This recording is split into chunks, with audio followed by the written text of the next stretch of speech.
آپ کی خدمت میں یہ عرض کرنی ہے، اور یہ میری خواہش ہے کہ آپ اس پر زیادہ توجہ کریں گے انشاءاللہ۔ آپ سارے ویڈیو بنائیں، مجھے کوئی اعتراض نہیں، پر مہربانی کرے دیکھیں تو میری طرف نا۔ جب آپ لائیو چلاتے ہیں تو پھر اسی کو دیکھتے ہیں، وہ پھر کہتا ہے کہ یہ کمنٹس آ گیا تو دوسرا آ گیا۔ اللہ کرے میری بات آپ کے دل میں اتر جائے، آپ تھوڑی سی توجہ کریں، میں کیا عرض کرنا چاہتا ہوں، غور کریں میرے بھائی۔ ملک میں نا مہنگائی تیزی سے عروج پکڑ گئی ہے، اور مہنگائی جب ہوتی ہے نا تو امیروں نے تو مال بیچنا ہوتا ہے تو ان کا دگنا ہو گیا تو وہ تو اور امیر ہو گئے، غریبوں کے لیے مشکلات بڑھ گئی ہیں۔ جو طبقات بیچارے تنخواہ دار تھے، کمزور تھے، میری طرف دیکھیں جناب، وہ اور کمزور ہو گئے۔ ہمیں زیادہ تو نہیں لیکن اتنا ضرور کرنا چاہیے۔ یہ قرآن پاک دے دیں جی، مجھے دے لیا، تشریف رکھیں آپ۔ عزیز بھائی تھوڑا سا نا، زیادہ نہیں، 3 لوگ مل کے ایک غریب آدمی کا خیال تو رکھ ہی سکتے ہیں نا، لیکن غریبوں سے بھی عرض کروں گا، سہارا بندوں کو نہیں بنایا کرتے، سہارا رب رسول کو بنایا کرتے۔ کسی سے تھوڑی سی مدد لینا تو ٹھیک ہے، چلو آگے جانے کے لیے تھوڑا سا سہارا لے لیں کہ اب مشکل ہے تو یہ کراس نہیں ہو رہا رستہ، تھوڑا سا سہارا تو لے لیں، لیکن جو لوگ مستقل سہاروں پہ آ جاتے ہیں ان کا تو پھر اپنی طاقت ہی ساری ختم ہو جاتی ہے۔ گردن کو جھکا دیتا ہے خیرات کا پتھر، جہاں میں مانگنے والوں کے سر کبھی اونچے نہیں ہوتے۔ تھوڑی سی ہم نے ایک دوسرے کی مدد کرنی ہے۔ جو لوگ زیادہ مالدار ہیں ان سے میری گزارش ہے کہ تھوڑے سے خرچے کم کر لیں، اپنے ہاتھوں سے تقسیم کریں۔ یہ چھوڑ دیں کہ وہ میرے چچا کے جو بیٹے ہیں وہ میرے ساتھ اچھا سلوک نہیں کرتے، وہ فلانے ہیں، وہ ان کا سلوک اگر وہ کریں گے تو اللہ سے اجر لیں گے۔ آپ اگر ان کو محسوس کرتے ہیں نا وہ غریب ہیں، ماموں کے بیٹے، چچا کے بیٹے، گلی والے، محلے والے، تو تھوڑا تھوڑا کر کے اپنے بھائیوں کی مدد کرنی شروع کریں۔ دیکھو عید پہ کپڑے تھوڑے لے لو نا، ویسے بھی سوٹ کی ضرورت تو صرف عید پڑھنے کے لیے، بعد میں تو کپڑے بدل کے گوشت کرتے ہیں، تو بچے ویسے سوئے رہتے ہیں سارا دن۔ تھوڑی سی نا اپنے اضافی خرچے کم کریں۔ غربا کی تھوڑی، یہ عید گزری تھی نا چھوٹی تو شادیاں شروع ہو گئی تھی، میرے پاس لوگ بہت زیادہ آتے ہیں، چونکہ نیک آدمی سمجھ کے اچھا گمان کر کے لوگ دعاؤں کے لیے کہتے ہیں، تو ان کے دکھ سن کے نا تو کئی دفعہ سوچتے ہیں کہ یار یہ جو امیروں نے اتنے مہنگے مہنگے ہوٹلوں میں روٹیاں کھائیں، اتنی مہنگی مہنگی گاڑیاں پجارو، یہ اللہ کے حضور جواب بھی تو دینا ہے نا۔ ہم نے ایک دوسرے کا خیال چھوڑ گئے، 2-4 باتیں سوچ کے نا، وہ جی اس کے گھر میں 3 لوگ ہیں، کام کیوں نہیں کرتے ہیں؟ خدا کے بندے کرتے ہیں کام، لیکن محنت سے نہیں ملتا، خدا کے فضل سے ملتا ہے۔ ایک خاتون میرے پاس آئی تعویذ لینے، تو وہ ضد کرنے لگی، گھر والوں سے کہنے لگی نہیں میرے ساتھ کوئی ہے تو نہیں، پر ان سے کہیں میری 2 منٹ میری داستان تو سن لیں۔ تو میں نے کہا بہن بتاؤ بات کیا ہے، پھر رونے دھونے کی کیا بات ہے؟ اس نے کہا کہ مال دیکھ کے شادی کر دی میرے ابے نے، مال بڑا ہے، پر میں ایک دن بھی اپنے خامن سے عزت نہیں کرا سکی، اس لیے کہ وہ شراب کے نشے میں دھت گھر آتا ہے، ایک دن بھی۔ کہنے لگی مجھے بتائیں نا کہ جس عورت کو اس کا خامن پانی پیے تو گالی دے کے آواز دے، روٹی کھانی ہو تو گالی سے آواز دے، اور اگر وہ میکے جانے کی بات کرے تو اس کی مری ہوئی ماں کو بھی گالیاں دے، اور اس کے سارے خاندان کو 24 گھنٹے۔ میرے گھر میں مال بڑا ہے، بڑے پیسے ہیں، لمبا چوڑا سرمایہ، پر ایک دن بھی ایسا نہیں آیا کہ جس دن اس نے باوقار طریقے سے مجھے بلایا ہو۔ اور وہ کہتی ہے کہ مجھے کہتا ہے تیرے میکے میں بیٹھنے کو جگہ کوئی نہیں، جتنی دفعہ مجھے لے کے گیا ہے دروازے پہ اتار کے آ جاتا ہے، تو میں ٹیلی فون کرتی ہوں تو دروازے سے بٹھا کے لے جاتا۔ پیسے ہیں جو میرے ماں باپ نے شاید دیکھی تھی وہ بہرحال سکھ ہے اس بچی کو اپنے گھر، آرام ہے۔ جو بندہ جاتا ہے پوچھتا ہے، اللہ سزا دیتا ہے، تو نے اولاد مانگی رب کریم نے دے دی، اگر تو پلٹ کے نہیں آیا تو پھر وہ اولاد تیرے لیے آزمائش ہے۔ تو سمجھے ہی نہیں کہ تجھے اللہ پاک نے کس قدر آزما۔ اور دنیا دار دین کے معاملے میں بھی، انفاق فی سبیل اللہ، ہر معاملے میں دنیا داری، ہر معاملے میں دنیا داری۔ چھوڑ دے اس کو، کچھ دیر کے لیے نکلا کرے، کچھ دعائیں خالص مانگے جن میں خدا مانگے، اللہ مانگے، اللہ کا رسول مانگے۔ دنیا داری چھوڑ دے کچھ دیر کے لیے۔ ایک صحابی ہے، بخاری شریف صحیح سند کی حدیث ہے، کلمہ پڑھا. کچھ دنوں کے بعد مال غنیمت آیا. نبی پاک صلی اللہ علیہ وسلم مال تقسیم کر رہے تھے تو میرے حبیب نے اس صحابی کو بھی دیا، فرمایا یہ رکھ لے. اس کو پیسے دیے حضور نے. اس نے پیسے ہاتھ میں پکڑے اور محبوب پاک صلی اللہ علیہ وسلم کا چہرہ دیکھ رہا ہے. پتہ کیا لفظ اس کی زبان پہ آئے؟ اللہ کہ یا رسول اللہ میں نے اس لیے کلمہ تو نہیں پڑھا تھا میں پیسے لوں گا. حالانکہ تالیف قلب حصہ اسلام کا، جو بندہ نیا کلمہ پڑھتا تھا اس کو کچھ نہ کچھ دیا جاتا تھا کیونکہ اس کی برادری چھوڑ جاتی. کہنے لگے حضور اس لیے تو کلمہ نہیں پڑھا تھا کہ پیسے آئیں گے. نبی پاک نے فرمایا کس لیے پڑھا تھا؟ کہا یا رسول اللہ میں نے تو اس لیے پڑھا تھا کہ آپ مجھے جہاد میں لے جائیں گے اور میں آپ کے نام پر اپنی جان قربان کر دوں گا. میں نے کچھ لینے کے لیے نہیں، جان دینے کے لیے کلمہ پڑھا تھا. تو حضور میرے لیے مہربانی فرمائیں، دنیا داری ہی دنیا داری، مال ہی مال. حضرت میاں شیر محمد شرخپوری رحمت اللہ علیہ کی وہ بات میرے دل کو چھو جاتی ہے. ایک آپ سے شخص آ کے کہنے لگا حضور میں پہلے غریب تھا فلاں جگہ میں نے، ہاں یہ بات بالکل درست ہے کہ شیخ جو کامل ہوتا ہے وہ دعا کرتا ہے اللہ کی بارگاہ میں، یا اللہ یہ میرے پاس آیا تو اسے کوئی کمی بھی نہ رہے، کوئی بھی نہ رہے. یہ تو اس کی اپنی درویشی ہے نا کہ وہ یہ بات کہے، تو اپنا رنگ ہے اس کا. میاں صاحب کے پاس آیا تو آ کے کہنے لگا حضور میں فلانے آدمی کا مرید ہوا، ایک کارخانہ تھا اب 4 ہو گئے. تو آپ فرمانے لگے تیرا تو بیڑا گرک ہو گیا، چاہیے تھا تیرا ایک بھی چھڑاتے، تجھے اللہ اللہ پہ لگاتے، تجھے اور پھنسا دیا دنیا میں. یہ کون سی تُو نے درویشی اختیار کی؟ اور کارخانے بڑھ گئے تیرے. حضرت عیسیٰ علیہ السلام کے پاس ایک شخص آیا تو اس نے آ کے کہا میں نے آپ کے ساتھ رہنا ہے حضور، میں نے آپ کے ساتھ رہنا ہے. آپ فرمانے لگے دنیا دار بن کے رہو گے کہ دیندار؟ کہنے لگا جی میں دیندار بن کے رہوں گا. فرمانے لگے دنیا کی طلب نہ کرنا ورنہ میری صحبت میں نہیں رہ سکو. حضرت عیسیٰ علیہ السلام نے شادی نہیں کی، مکان ہی نہیں بنایا، ایک تکیہ، ایک پیالہ، ایک کمبل، جہاں رات ہوتی وہیں سو جاتے. ایک دن ایک شخص کو دیکھا کہ وہ نا ڈھلان بنی ہوئی تھی، پتھر کی پہاڑ تھوڑی سی ڈھلان بنی ہوئی تھی تو نیچے لیٹا ہوا ہے. آپ نے کمبل بھی صدقہ کر دیا. کہنے لگے آج کے بعد جہاں ڈھلان بنے گی وہاں سو جائیں گے، کمبل کی ضرورت ہی کوئی نہیں. کچھ دنوں کے بعد ایک شخص کو دیکھا کہ وہ اپنے ہاتھ کا تکیہ بنا کے سویا ہوا ہے، تکیہ بھی خیرات کر دیا. کہنے لگے اس کے بغیر بھی گزارا ہو سکتا ہے. کچھ دنوں کے بعد دیکھا کہ ایک آدمی چلو میں پانی پی رہا ہے، پیالہ بھی اللہ کے راستے میں دے دیا. کہنے لگے چل جائے گا کام اس کے بغیر. فرمایا دنیا دار بن کے نہ آنا. کہنے لگا نہیں صاحب میں دیندار بن کے آؤں گا. جناب عیسیٰ علیہ السلام نے رکھ لیا. آپ پہلے دن ہی کہنے لگے چل آ جا روٹی کھا لے. 3 روٹیاں منگائی، اس کو ساتھ بٹھایا. فرمانے لگے میں تو ایک کھاؤں گا، تو کتنی کھائے گا؟ کہنے لگا جی میں بھی ایک ہی کھاؤں گا. ایک روٹی اس نے کھا لی، ایک آپ نے کھا لی. تیسری روٹی چھوڑ کے جناب عیسیٰ علیہ السلام دریا کنارے وضو کرنے چلے گئے. واپس آئے تو روٹی کوئی نہیں تھی. اللہ کے نبی تھے، جان گئے. رب کریم کا بندہ بھی جان جاتا ہے. اقبال کہتے ہیں اولیاء کیا ہیں جواسی سلول قلوب، کہتے ہیں رب کے ولی کو ٹٹولا نہ کر، وہ تو دلوں کے حال بھی جانتا ہے. انہیں ٹٹولا نہ کر، غبار آلود سمجھ کر حکارت سے نہ دیکھ ان کو، انہی کی ٹھوکروں سے سلطنت بنتی بگڑتی ہے. اور اقبال کہتے ہیں نہ تیغ و تیر میں نہ لشکرو سپاہ میں، نہ تیغ و تیر میں نہ لشکرو سپاہ میں. کہتے ہیں نہ تلوار میں نہ تیر میں نہ لشکر میں نہ فوجوں میں، نہ تیغ و تیر میں نہ لشکر و سپاہ میں ہے، جو بات مرد کلندر کی بارگاہ میں ہے، جو بات مرد کلندر کی بارگاہ میں. تیسری روٹی کدھر ہے؟ کہنے لگا حضور مجھے نہیں پتا. فرمانے لگے تجھے پتا ہے پر تو بتا نہیں رہا. کہنے لگا مجھے تیسری روٹی کا پتا.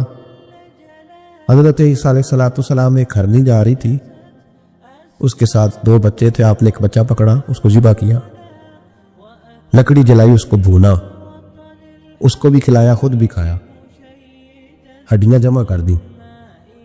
یا وہ ہڈیاں اس پہلو کو ذرا سمجھیے گا، جب کھا بیٹھے ہڈیاں جمع، وہ ہرنی بھی کھڑی ہے، وہ دوسرا بچہ بھی کھڑا ہے. ایک بچہ کا ذبح کر کے کھا لیا, دوسرا کھڑا ہے. جب پیٹ بھر لیے وہ بھی ڈکار لینے لگا سامنے, تو حضرت عیسیٰ علیہ السلام ہڈیوں سے کہنے لگے چلو اٹھ جاؤ اللہ کے حکم سے. وہ ہرنی کا بچہ پھر سے زندہ ہو گیا. وہ چلا گیا, ماں اس کو ساتھ لے کے روانہ فرمانے لگے دیکھ اللہ نے مجھے معجزہ دیا ہے, ہم نے کھا بھی لیا ہے اور بچہ چلا بھی گیا ہے, ہمارے پیٹ میں ہے بھی, اور اب تو بتا دے روٹی کس نے کھائی ہے. کہنے لگا جی مجھے نہیں پتا. حضرت عیسیٰ علیہ السلام اس کو ساتھ لے کے بڑھے تو دریا کے اوپر, پانی کے اوپر پیدل چلنے لگے. دریا پار کر گئے. فرمانے لگے تو پانی پہ چلتا رہا ہے, سارا پانی کراس کر گیا ہے, تو ڈوبا نہیں, اب بتا دے روٹی کس کے پاس ہے. کہنے لگے نہیں پتا. مجھے پتا. اللہ اکبر. وہ کیا خوب لفظ کہہ گئے. سجادہ نشین حضرت پیر میر علی شاہ صاحب رحمۃ اللہ علیہ, بے قدرہ کچھ قدر نہ جاتی کھیتی خوب تسلی ہو, اے دنیا دار پجاری زردے کتے آندے گل ٹلی ہو. سارا دریا اتنا بڑا دیکھتے ہیں لوگ جو آتے ہیں نا درویشوں کے پاس, بڑے رنگ دیکھتے ہیں پر بدلتے نہیں. رنگ بڑے دیکھتے ہیں پر اپنے آپ کو تبدیل, او بانج فقیروں کسے نہیں مارے آئے ہوئی چور اندر دا ہو. دیکھتے بڑا کچھ ہے, بدلتے نہیں. نہ بدلا. حضرت عیسیٰ کہنے لگے منوا کے میں بھی چھوڑوں گا, تو مانے گا. آپ نے نا ریت کٹھی کی, ریت 3 حصوں میں ریت جمع کر لی, اور پھر اس پر کچھ پڑھ کے پھونکا تو وہ سونا بن گئی. 3 ڈھیریاں تھی ریت کی, پھونکا تو سونا بن گئی. آپ فرمانے لگے یہ سونا تیرا, ایک ڈھیری تیری, ایک میری, اور تیسری اس کی جس نے تیسری روٹی کھائی ہے. کہنے لگی میں ہی کھا دی, میں نہیں کھائی. یہ تیسرا اس کا حصہ جس نے تیسری, کہنے لگا میں نہیں کھائی ہے. مان گیا. ذرا بات کو سمجھے.